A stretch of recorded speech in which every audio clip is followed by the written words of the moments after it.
बिस्मिल्लाहिर्रहमानिर्रहीम। Thank you so much Sindh children academy. मैं बहुत मुख्तसर गुफ्तगू करूँगा और एक शेर से आगाज़ करूँगा जो मैं डेडिकेट करूँगा मैडम दुर्रे बतूल को। अल्लामा इकबाल का शेर है कि मिटा दे अपनी हस्ती को, मिटा दे अपनी हस्ती को, गर तुझे कुछ मर्तबा चाहिए, क्योंकि दाना खाक में मिलकर गुले गुलजार बनता है। मैडम दुर्रे बतूल, मेरी 2 मुलाकातें हुई उनसे।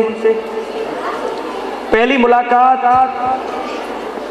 हम सिविल सोसाइटी के कुछ लोग, मुजाहिद राजपूत साहब और मेरे कुछ दोस्त, एक बोन मेरो के पेशेंट के लिए फंड्स कलेक्शन कर रहे थे।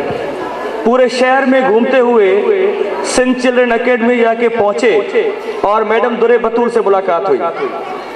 तो मैडम दुर्रे बतूल का जो रिस्पांस था और जिस तरह से उन्होंने डोनेट किया, उन्होंने कुछ इंक्वायर नहीं किया।